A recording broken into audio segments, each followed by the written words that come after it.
You wake up one day and realize you've been here before. Not in the same place, not with the same people, but in the same feeling, the same tension, the same inner conversations. You changed your plans, your environment, maybe even your identity, yet life somehow circled back. That's when a disturbing thought appears. What if it's not life repeating itself, Kirsten? What if it's you? What if the problem isn't what you're living through, but the position you're living from? You move through different scenes, but you never leave the same point of observation. So reality keeps responding in the only way it can. Until that point shifts, the loop doesn't break, it simply changes its disguise. Most people believe they are living freely, making choices, building a life step by step. But if you slow down and really look, something feels off. The days don't just pass, they repeat. You wake up with the same weight in your chest. You check the same screens, you rush, you react, you worry, you distract yourself, you fall asleep exhausted. Then it starts again. It feels normal because it's familiar, not because it's alive. This is the invisible simulation most people call normal life. It doesn't announce itself. There's no warning sign that says you're on autopilot. It feels like responsibility, routine, adulthood. You tell yourself this is just how things are. Bills, obligations, expectations, pressure. But look closer. Notice how little presence is actually there. Most of the day is spent reacting to stimuli, messages, deadlines, memories, fears, plans, without ever choosing the inner position from which you respond. The simulation runs on speed. It keeps you slightly rushed, slightly distracted, slightly tense, not enough to collapse, just enough to prevent clarity. When there's a quiet moment, it quickly fills it. A notification, a thought, a problem to solve. Silence feels uncomfortable because silence threatens the system. In silence, the automatic script weakens. You think you are making decisions, but often you are just following momentum. One reaction triggers the next. Someone says something. Emotion rises, thought appears, action follows. It all happens so fast that it feels like me. But it's closer to a program responding to inputs than a conscious choice. The body tightens. The mind comments. The story continues. This is why even big changes don't always change anything. You move to a new city, start a new relationship, change jobs. The scenery changes, but the inner position stays the same.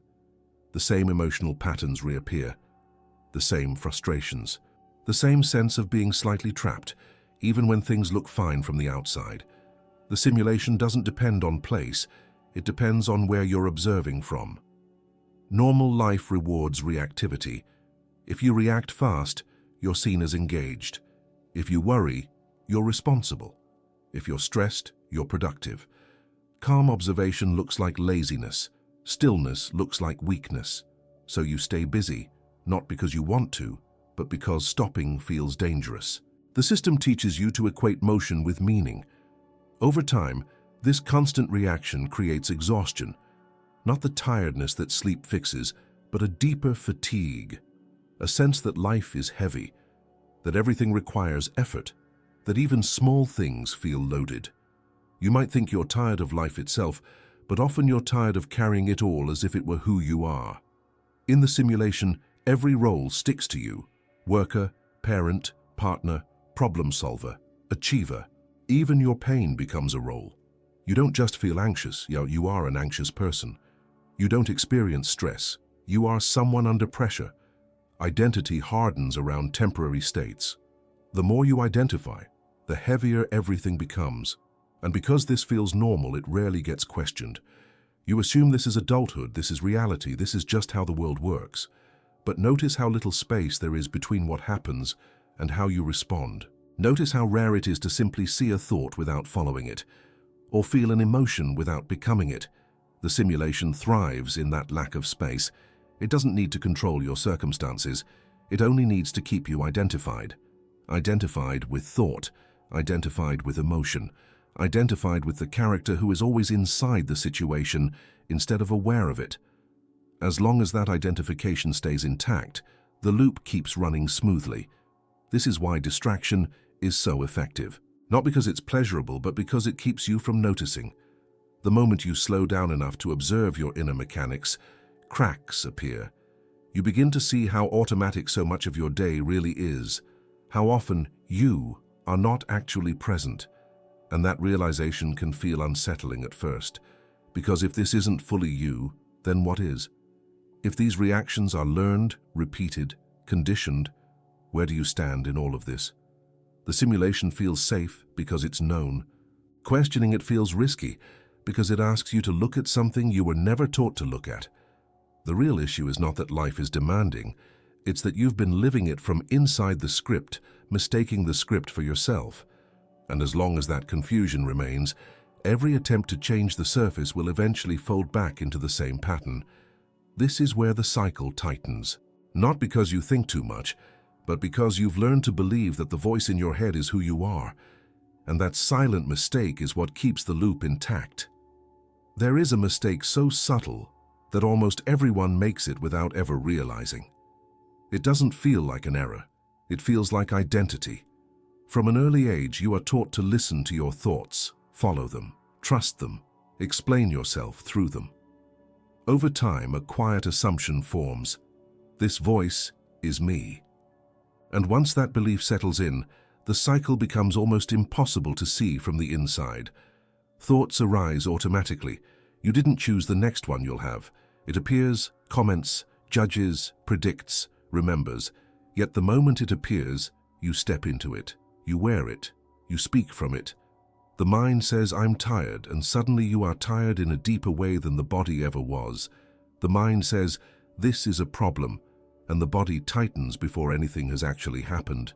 The silent mistake is not thinking too much. It's believing that the thinker is who you are. Because when you identify with thought, every mental movement feels personal. Every worry becomes your worry. Every fear becomes your fear. The mind doesn't just describe reality, it creates a constant emotional weather system. And because you're standing inside it, it feels like life itself is unstable, demanding, heavy. This is how the loop sustains itself. A thought appears. You identify with it. An emotion follows. You react. The reaction creates consequences which generate more thoughts. The system feeds itself, and all of it feels logical because it feels like me responding to my life. But from another angle, it's just conditioned patterns reinforcing one another. The mind is very convincing. It speaks in first person. It uses your memories, your history, your language. It sounds intimate, familiar, trustworthy. So when it narrates your life, you rarely question it. You assume it knows what it's doing. You assume it is you. But notice something simple. When you say, "I am anxious," what you really mean is, an anxious thought is present. When you say, "I am stuck," what's actually happening is, a thought about being stuck is repeating. The experience itself is often lighter than the label attached to it. The weight comes from identification, not from the moment. This confusion is exhausting. You carry every thought as if it were a responsibility. You argue with them, justify them, try to fix them, suppress them, improve them. You spend your energy managing an internal narrative that never truly ends. And because it never ends, you start to believe peace requires control, controlling thoughts, emotions, outcomes. But control is the wrong direction. Control keeps you inside the same structure. As long as you're trying to manage the mind from within the mind, you're still trapped in its logic. It's like trying to calm the ocean by rearranging the waves. This is why so many attempts at change fail quietly. You learn techniques, affirmations, strategies. You try to think positively, think clearly, think less. But the one thing that doesn't change is your position. You're still inside the stream, still assuming the voice is you, still reacting as the character. The mind doesn't need to be silenced to trap you. It only needs to be believed. And belief here doesn't mean agreement. Even fighting with your thoughts is a form of identification. The fight says, "This thought matters enough to engage." Whether you obey it or resist it, the assumption remains the same. This is me dealing with my mind. Most people never notice the alternative. They assume the only options are to think better or feel better, but there is a deeper shift available, one that doesn't involve improving the content of thought at all. It involves seeing thought as an object, not a self. For brief moments, this happens naturally. You catch yourself daydreaming and realize I was lost in thought. In that instant, who noticed? Not the thought, something else. Something quiet, stable, not rushed. The problem is that moment passes quickly and the mind claims center stage again. The silent mistake is missing the significance of that noticing. You brush past it. You return to the story. You go back to being the character, instead of recognizing the one who saw the character thinking. As long as that mistake continues, every emotional reaction feels justified, urgent, necessary. You don't just feel anger, you become it. You don't just feel fear, you organize your life around it. And each reaction strengthens the sense of being trapped inside events instead of witnessing them. This is where the cycle tightens further. Because once you believe you are the mind, every reaction feels unavoidable. And the more you react, the more the system gains momentum, feeding on the very energy you believe you are trying to manage. At first, reaction feels natural, almost necessary. Something happens, something rises inside you and you respond. That's how life works, right? But if you slow the frame down, you begin to notice a pattern that rarely gets questioned. The more immediate and emotional the reaction, the more real the situation feels. And the more real it feels, the more power it gains over you. The system doesn't force you, it provokes you. A comment, a delay, a tone of voice, a memory. None of these are inherently heavy. What gives them weight is the speed of your response. Before awareness arrives, the body tightens, the mind narrates, the story locks in. And suddenly you're no longer observing an event. You're inside it, defending, justifying, regretting, planning. Reaction creates immersion. It pulls you fully into the character. Think about moments when something truly didn't affect you, not because you were numb, but because you were clear. The situation still happened, but it didn't hook you. There was space. That space wasn't created by effort. It appeared because you didn't react automatically. And without reaction, the event had nothing to attach to. The simulation feeds on emotional charge, not positive or negative, just charge. Excitement, anger, fear, urgency, anticipation. Each reaction reinforces the sense that what's happening is absolutely important right now. And when everything feels important, nothing is actually seen clearly. This is how days disappear. You move from one reaction to the next, rarely landing. A message pulls you, a thought interrupts you, an emotion redirects you. You call this engagement, but it's closer to fragmentation. Attention is constantly being claimed, and every claim feels justified because it comes wrapped in emotion. Over time, reactivity becomes a habit. The body learns to tense quickly. The mind learns to comment instantly. Even in calm moments, there's a subtle readiness, as if something might happen that requires immediate response. Rest becomes shallow. Silence feels unsafe. Stillness feels unproductive. The strange part is that reaction feels like participation. You feel alive because you're stimulated. You feel involved because you're responding. But aliveness that depends on constant reaction is fragile. It collapses the moment stimulation fades, leaving behind fatigue and a sense of emptiness. The simulation doesn't need to trap you with walls. It traps you with momentum. Every time you react without seeing the reaction, you strengthen the pattern. The nervous system learns. This is important. Stay alert. The mind learns. Comment faster next time. And soon, you're reacting not only to life, but to your own reactions. A thought appears about being stressed, and you react to that thought with more stress. This is why trying to fix life from inside reaction rarely works. You respond to problems with the same energy that created them. You try to solve stress while being stressed. You try to find clarity while being rushed. The loop tightens because the system recognizes familiar fuel. Notice how often reaction is followed by justification. You replay conversations. You explain yourself internally. You defend your position to someone who isn't even there. This mental replay feels necessary, but it quietly keeps the situation alive long after it's over. The event ends, but the reaction continues. And because you're identified with the mind, every reaction feels personal. Someone disagrees with you, and it feels like you are being threatened. Something goes wrong, and it feels like you failed. The reaction isn't just emotional, It's existential. It touches identity. This is where exhaustion deepens, not from what happens, but from how completely you enter each moment. There's no buffer, no distance, no pause, just immediate involvement. Life becomes a series of fires to put out, even when nothing is actually burning. Yet, there are brief cracks in this pattern. Moments when something happens and you don't react right away. You notice the urge, the impulse, the tightening, and something holds back. In that moment, the situation feels different, lighter, less absolute. The simulation loses some of its grip, but those moments are usually dismissed. You move on. You don't investigate what changed. You return to reacting because reacting feels familiar, even when it hurts. What most people don't realize is that reaction is not a requirement of living. It's a conditioned response. And as long as reaction is automatic, the system stays strong. It doesn't matter what you believe, what you know, or what you want to change. If reaction leads, the character stays in control. And when the character stays in control long enough, you start to feel something else, and a deeper fatigue. Not just from events, but from carrying them as if they were you. There comes a point when the tiredness changes quality. It's no longer just physical. Rest doesn't fix it. Sleep helps, but only on the surface. Even after a quiet weekend or a good night's rest, something still feels heavy.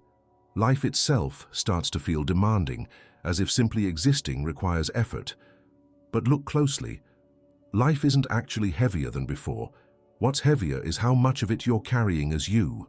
From the moment you wake up, identities begin to stack. You are the one who has to manage the day, handle the problems, maintain the image, hold the emotions together. Every role sticks to you. Every responsibility becomes personal. Even moods turn into definitions. You don't just feel overwhelmed, you are overwhelmed. You don't experience confusion, you become confused. This is exhausting because identification has no off switch. When you identify with everything that passes through you, there is no space to rest. Thoughts arrive and you wear them. Emotions rise and you become them. Situations unfold and you step fully inside them. There is no distance, no room to breathe. You are always on, even when nothing urgent is happening.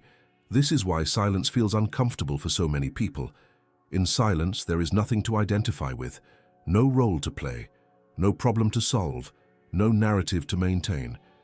And without those anchors, the mind feels exposed, so it creates noise. It brings up memories, plans, worries, not because they're necessary, but because identification needs material. You might think you're tired of your job, your relationships, your routine, but notice how even on days when nothing goes wrong, the weight is still there. That weight comes from constant ownership. Everything is mine. My problems, my emotions, my past, my future. There is no pause from being someone. The body was never meant to carry identity like this. It was designed to experience, not to define. Experience moves. Identity solidifies. And when experience is forced to become identity, it hardens into tension. This tension shows up in small ways. The jaw tightens without reason. The shoulders stay lifted. The breath becomes shallow, even in calm moments. These aren't signs of a difficult life. They're signs of a life being carried too closely. When you identify, you don't just feel emotions, you defend them. You protect your reactions. You justify your moods. If someone challenges your perspective, it feels like a personal attack. Not because the topic matters so much, but because you are in it. The character has taken the stage completely. This creates a subtle fear. A fear of losing control, losing meaning, losing yourself. So you stay involved, you stay engaged, you stay reactive. Letting go feels like disappearing, even though what's really being released is just a role. The tiredness grows because there's no separation between what happens and who you are. There's no place where life can simply pass through without leaving residue. Every interaction leaves a mark. Every day accumulates weight. Yet, there are moments when this weight briefly lifts. You might be absorbed in nature, or watching something without commentary, or fully present with someone without analyzing the interaction. In those moments, there is still experience, but less identity. And the relief is immediate. That relief isn't caused by pleasure, it's caused by distance. Distance doesn't mean detachment or indifference. It means not turning every experience into a definition of self. It means allowing thoughts to arise without wearing them, emotions to move without naming them as me, life to unfold without constant ownership. But because no one taught you this, you assume tiredness is inevitable. You normalize it. You call it stress, aging, responsibility. You look for solutions that manage the surface. Better habits, better routines, better coping. All helpful, but none of them address the core issue. The core issue is not that life demands too much, it's that you've been standing too close to it. As long as you believe you must be inside every thought, every emotion, every situation, the fatigue will remain. And because that belief feels like common sense, it rarely gets questioned. This is why seeking relief without shifting where you're observing from often leads to disappointment.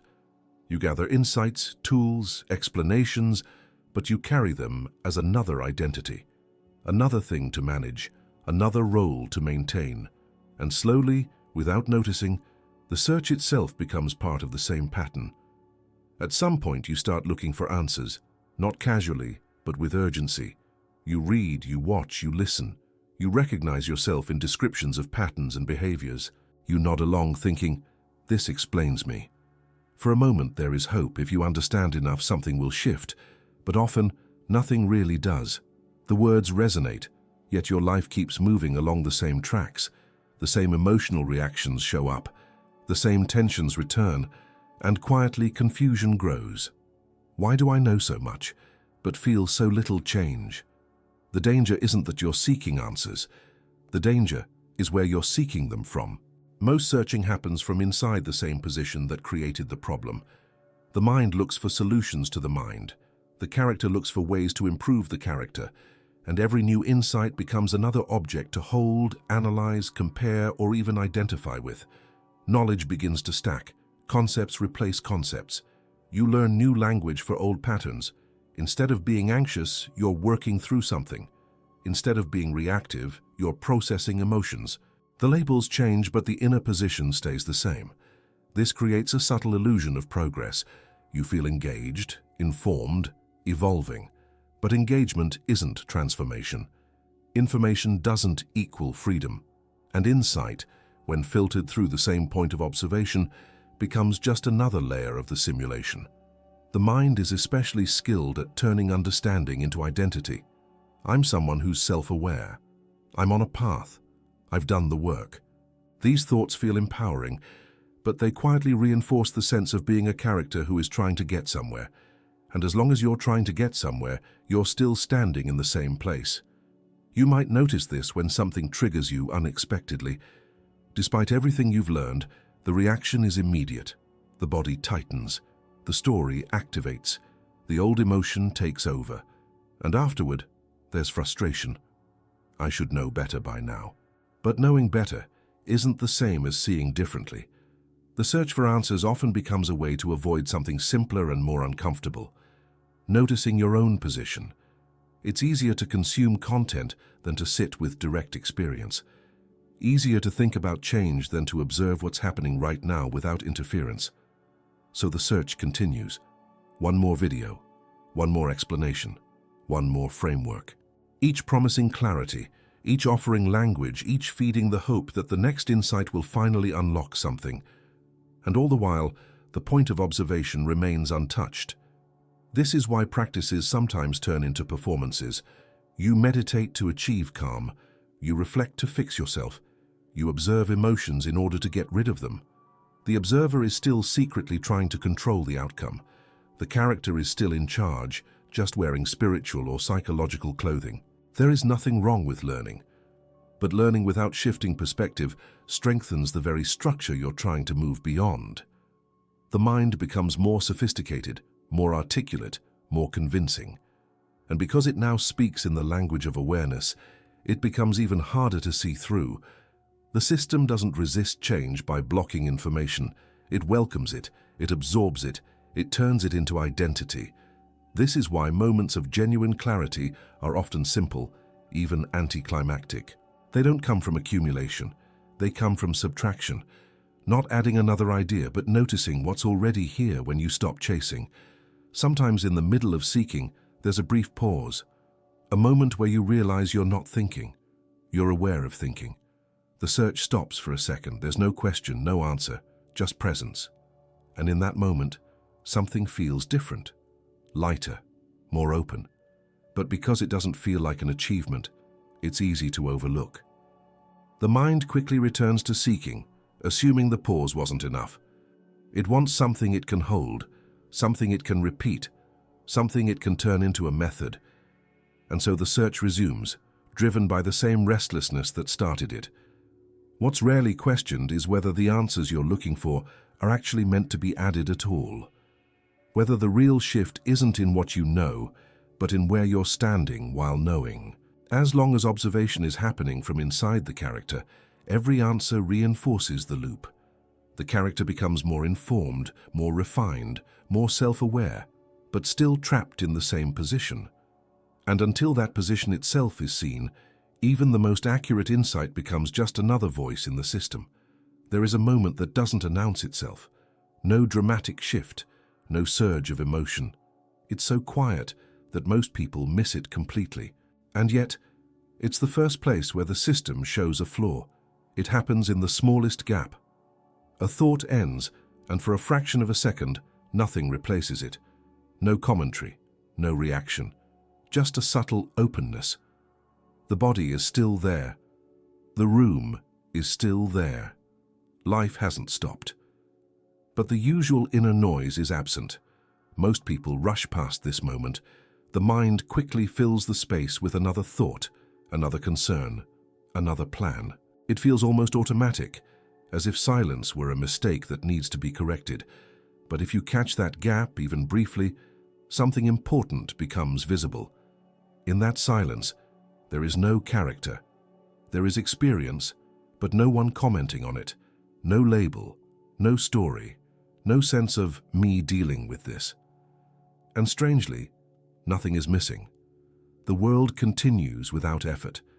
Breathing happens, hearing happens, seeing happens. Awareness doesn't need the mind to function. This is where the system begins to fail, because the system depends on continuity. It needs the story to keep running. It needs thought to link one moment to the next. Without that link, even for a second, the illusion of a solid self weakens. The mind doesn't like this gap. It feels disorienting, not threatening in an obvious way, but unfamiliar. There's no problem to solve, no identity to maintain. And because the mind is conditioned to equate activity with safety, it quickly reasserts itself. You might notice this when you pause unexpectedly, waiting in line, sitting in your car before getting out, staring out a window without intention. For a moment, the inner narrative drops. There's just presence. Then the mind jumps back in and says, "What am I doing?" And the moment closes. But for that brief instant, the system had no grip. What's important isn't the duration of the gap, but what it reveals. It shows that thought is not constant by nature. It shows that awareness exists before thought and continues without it. And most importantly, it shows that you don't disappear when the story stops. This is deeply counter to what you've been taught. You were trained to believe that thinking is who you are, that without the inner voice, there would be nothing. But in these gaps, something is clearly here. Quiet, stable, watching. The system survives by keeping your attention on content. What you're thinking, what you're feeling, what you're planning. It rarely points attention to the space in which all of that appears, because the moment attention rests there, even briefly, identification loosens. You might feel this as a subtle relief, not excitement, not pleasure, just ease, a sense that nothing needs to be managed right now. And that ease doesn't come from solving anything. It comes from absence of mental grip. The mind often responds by trying to recreate the moment. How do I stay here? How do I get back to that? And in doing so, it turns the gap into another goal, another object, another task for the character. But the gap was never something you entered. It was something you noticed when you stopped interfering. This is why these moments can't be forced. They appear when attention relaxes, not when effort increases. They come when the system momentarily loses momentum, when reaction pauses, when seeking drops, when identification softens. The system's weakness is not in dramatic breakthroughs, but in simple seeing. The more you notice these gaps without trying to own them, the more familiar they become. And familiarity reduces fear. Silence no longer feels like a threat. It begins to feel like a home you forgot was there. Still, the system adapts. It turns even this into a concept. I experienced presence. I touched awareness, and once named, the experience is pulled back into the narrative. But even then, something has shifted. You've seen, however briefly, that the machinery isn't seamless. There are cracks, pauses, interruptions, and in those interruptions the observer is already present without effort. What hasn't happened yet is the conscious assumption of that role. The noticing has occurred, but it hasn't stabilized. The habit of reacting and identifying is still strong. The system regains control easily, and yet once you've glimpsed the gap, the game is no longer quite the same. Something has been seen that can't be completely unseen. The question becomes whether that seeing will remain accidental, or whether you will learn to stand in it deliberately. From the moment you begin to understand the world, you are trained for participation, not observation. You are taught how to act, respond, explain yourself, defend your position, improve your performance. Very little attention is given to the place from which all of that happens. No one pauses and says, there is another role available to you, and it changes everything. So you grow up inside the action. You learn to measure yourself by outcomes, by reactions, by how well you handle situations. You learn to be a good thinker, a quick responder, a capable doer. And because this training starts early, it feels natural. You don't question it. You assume this is what being alive means. But observation was never part of the curriculum. The observer role is strange because it doesn't produce immediate results. It doesn't impress, it doesn't solve problems in a visible way. It simply sees. And in a culture built around speed and output, seeing without reacting looks like passivity. Yet this role is the only one that actually changes the game. To observe doesn't mean to withdraw from life. It means to shift where you're standing internally. Instead of being fused with every thought and emotion, you notice them as events. Instead of being pulled into every situation, you witness how the pull happens. This role isn't about controlling experience, it's about allowing experience to show itself without interference. Most people don't assume this role because they were never shown it. When a thought appears, they follow it. When an emotion rises, they act from it. When a problem arises, they rush to fix it. Observation feels like delay, and delay feels risky. So the observer remains dormant. But the moment you recognize this role, something subtle changes. You realize that attention can rest somewhere other than inside the story. You begin to sense a quiet presence that was always there, watching thoughts come and go, watching reactions rise and fall. This presence isn't dramatic. It doesn't announce itself. It doesn't feel special. It feels ordinary, almost too simple. And that's why it's overlooked. The observer doesn't argue with the mind. It doesn't correct emotions. It doesn't try to be better. It just sees what is happening, as it is happening. And in that seeing, the urgency softens. You begin to notice how often reaction is automatic, how quickly the body tightens, how fast the mind narrates. And instead of immediately following, you stay with the noticing. That staying is the role. At first, this can feel uncomfortable. You might worry that if you don't react, something will be lost, that you'll miss an opportunity, that you'll become indifferent. These fears come from the character, whose survival depends on constant involvement. But observation doesn't remove care, it removes compulsion. From the observer position, you still act, you still speak, you still make decisions. But the action comes from clarity instead of impulse. There's a fraction of space between stimulus and response, and in that space choice appears. This is why the observer wasn't emphasized. It slows things down, it questions assumptions, it interrupts patterns, and systems built on repetition don't benefit from interruption. So you were taught to perfect the character instead, to manage emotions, to improve thoughts, to optimize behavior. All useful skills, but none of them address the root. The root is identification. When you observe a thought instead of becoming it, the thought loses authority. It can still inform, but it no longer commands.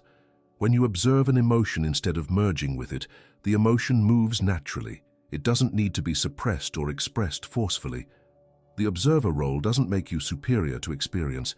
It makes you intimate with it in a new way. You're no longer drowning in the river. You're standing on the bank, feeling the water, understanding its flow. This role is always available, but it requires a willingness to not immediately do something, to let a moment unfold without rushing to define it, to tolerate a bit of uncertainty. And this is where the shift becomes practical, because once observation is present, control is no longer the goal. You begin to see that trying to dominate reality was never the answer. The real change happens somewhere else, not in forcing outcomes, but in not confusing yourself with the one trying to force them. For a long time, control seems like the answer. If you could just manage your thoughts better, regulate your emotions, plan more carefully, anticipate problems sooner, then life would finally feel stable. This belief is reinforced everywhere. Control is praised, discipline is admired, mastery is framed as dominance over inner and outer conditions. So naturally, when you begin to notice the simulation, the first instinct is to take charge of it. You try to observe in order to fix. You pause in order to choose the right response. You watch thoughts so you can replace them with better ones. On the surface, this looks like awareness, but underneath, it's the same impulse wearing a new form, the impulse to control reality. This is where many people get stuck without realizing it. They leave one loop only to enter a more refined one. The character is still running the show, just with better tools. And because those tools sometimes work, the deeper issue stays hidden. But there comes a moment when something doesn't line up. You notice that even the desire to control is a movement you're aware of. The urge to manage thoughts appears. The effort to stay calm appears. The strategy to optimize experience appears. And suddenly a question arises that wasn't there before. If I can observe the need to control, who is observing? That question marks a quiet turning point. Control always assumes a controller inside the system. Someone who must stay vigilant, who must intervene, who must keep things in order. And that role is exhausting because it never rests. There's always something to improve, something to adjust, something to monitor. But observation doesn't require effort in the same way. It doesn't push, it doesn't manage, it notices. And in that noticing, many things resolve on their own. This is deeply counterintuitive. You were taught that without control, things fall apart, that letting go means chaos. But when you actually watch closely, you see something different. Thoughts rise and fall without help. Emotions move through when they aren't resisted.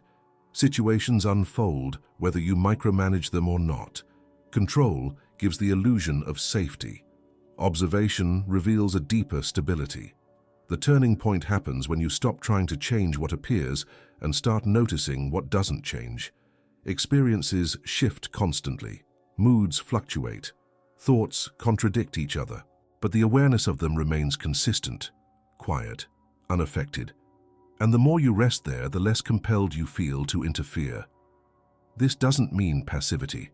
It means precision. Action becomes cleaner because it's no longer driven by fear or urgency. You respond when response is needed, not because the mind is panicking. From this position, you begin to see how much of your effort was unnecessary, how often you were trying to hold together something that was never actually falling apart. The stress came not from life itself, but from the constant attempt to manage your experience of it. There is relief here, but it's subtle. Not the relief of getting what you want, but the relief of no longer fighting what is. The body softens. The breath deepens without instruction. The mind becomes less noisy, not because it's controlled, but because it's no longer being fueled. The system loses leverage when you stop opposing it. Reaction starves. Identification weakens. And the need to control slowly dissolves, not through effort but through understanding. At this point it becomes clear that reality was never the enemy. The struggle was internal, the constant attempt to stand between experience and awareness, shaping, judging, adjusting. When that attempt relaxes, something surprising happens. Situations still arise, challenges still exist, but they don't define you. They don't consume you. they move through a wider space. And in that wider space, you begin to notice something else. The world responds differently, not because you're trying to influence it, but because you're no longer feeding the same patterns. Emotional charge drops, drama has less to attach to, conflicts lose momentum. This is not mastery in the traditional sense. It's not about bending reality to your will. It's about no longer mistaking yourself for the one who needs to bend it. And from here, something even more unexpected becomes visible. When observation stabilizes, the simulation doesn't need to be fought at all. It begins to shift on its own. At some point, observation stops feeling like something you are doing and starts feeling like where you are. There is less effort involved, less checking, less trying to stay aware. You're simply present, and from that presence, life continues to move. That's when the changes become noticeable, not because you're aiming for them, but because they begin to happen on their own. Situations that once pulled you in no longer have the same grip. Someone brings tension into the room and you feel it, but it doesn't hijack you. The body notices, the mind registers, yet there's space around it. You don't rush to fix it or defend yourself. And without that reaction, the tension often dissolves faster than before. This can feel surprising at first. You might wonder why things feel lighter without you trying to make them lighter. Why conversations resolve more smoothly when you're not managing them. Why problems seem to shrink when you're not constantly thinking about them. The reason is simple. The system runs on engagement. When you stop feeding it the usual emotional energy, it loses momentum. Observation changes the game because it removes the fuel, not because it attacks the structure. You begin to see how often drama needs participation to survive. It needs someone to push back, explain, justify, escalate. When that participation isn't there, the story has nowhere to go. It doesn't collapse dramatically. It just fades. This doesn't make you passive or detached. In fact, your actions often become more effective. You speak when something needs to be said, not when an emotion demands expression. You set boundaries without charge. You listen without preparing your response. There's a groundedness that wasn't there before. People may notice it before you do. They might comment that you seem calmer, clearer, harder to provoke. Some will feel drawn to it. Others may feel uncomfortable because your lack of reaction mirrors their own. But none of that needs to be managed. It's just another movement within awareness. Internally, the biggest shift is how emotions behave. They still arise, but they pass through more cleanly. Without identification, an emotion doesn't need to become a story. It doesn't need to be justified or analyzed. It moves, it fades, and it leaves no residue.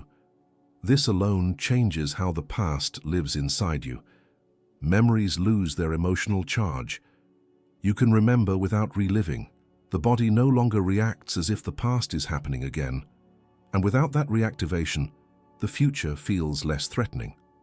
The mind also changes its tone. It becomes less insistent, less dramatic. Thoughts still appear, but they don't dominate the field.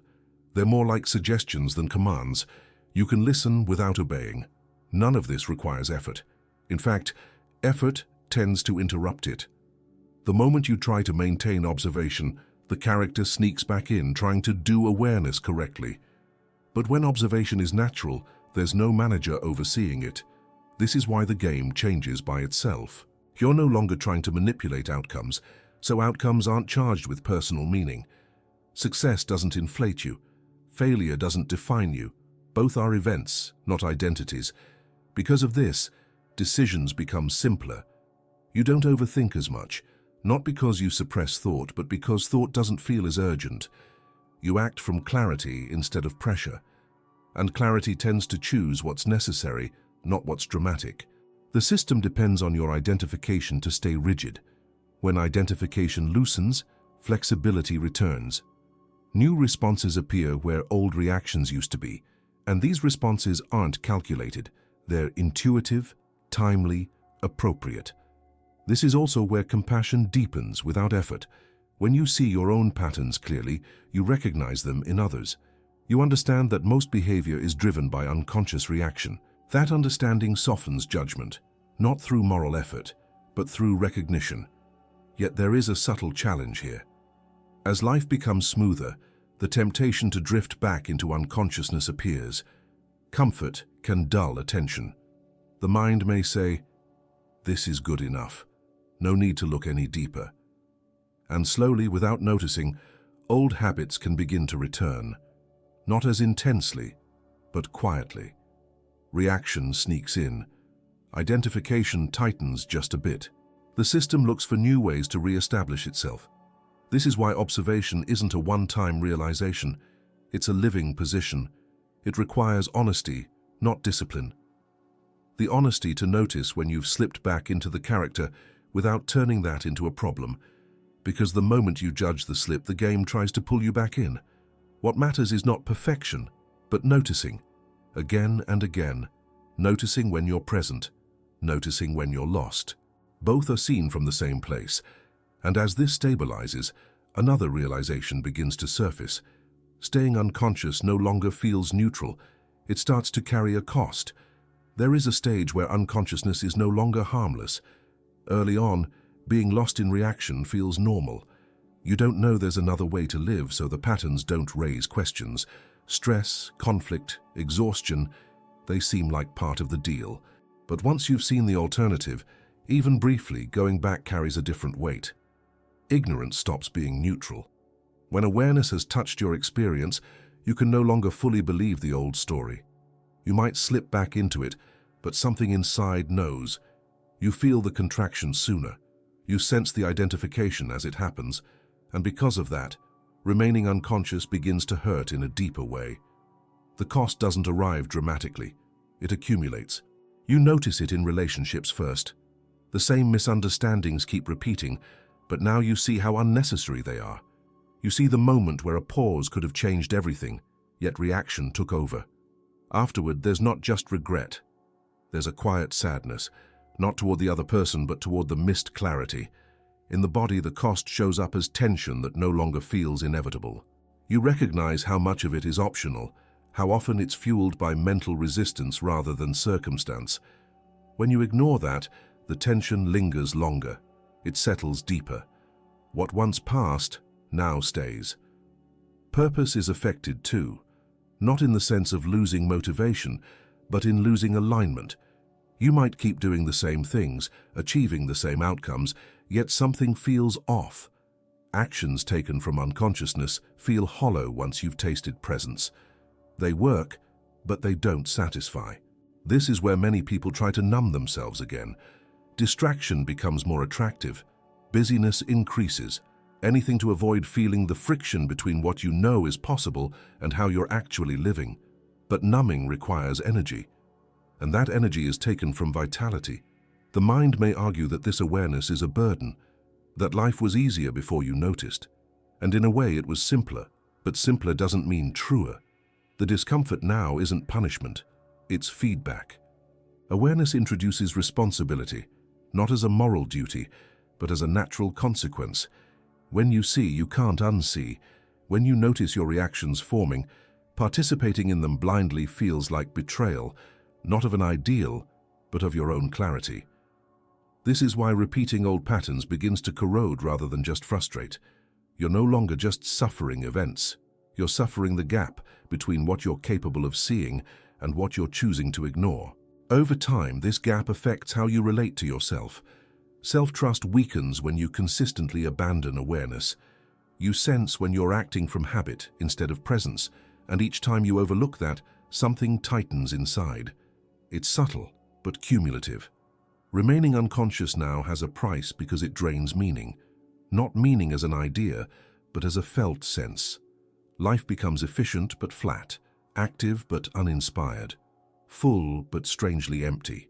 And no external change seems to fix that, because the issue isn't circumstance, it's position. This is also where fear can appear. Not fear of events, but fear of stagnation. A sense that time is passing, patterns are repeating, and something essential is being missed. This fear isn't anxiety. It's a signal that awareness wants to be lived, not just visited. The cost is not imposed by life. It's generated internally, by the tension between knowing and not living from that knowing. The more awareness grows, the more uncomfortable unconsciousness becomes. And yet this discomfort is not meant to punish you. It's meant to guide. It points back to the simplicity of observing instead of reacting, of seeing instead of identifying. It reminds you that clarity is available, not as a constant state but as a stable direction. At this level, the question is no longer whether awareness works. You've seen that it does. The question becomes whether you're willing to live from it consistently, even when no one is watching, even when there's no reward, even when it would be easier to slip back into the familiar. Because now, remaining asleep is no longer just unconscious. It's a choice. The way out of the simulation was never about leaving your life, changing everything, or becoming someone else. There is nothing to escape from. What needed to change was far more subtle. The place from which you experience everything. The moment you stop living only as the character and begin resting as the one who sees, the system loses its authority. Life continues, but it no longer owns you. Awakening isn't dramatic. It doesn't remove challenges or emotions. It removes confusion. You still act, decide, relate, and build, but you do it without being trapped inside every thought and reaction. And from there, reality feels lighter, clearer, more honest. So the question that remains is simple but unavoidable. Will you keep living as the character running the script, or will you take the place of the one who watches the game unfold? If you stayed with me until the end, write this sentence in the comments: I choose to observe. And if this resonated with you and you want more content like this, watch one of the videos on the screen now.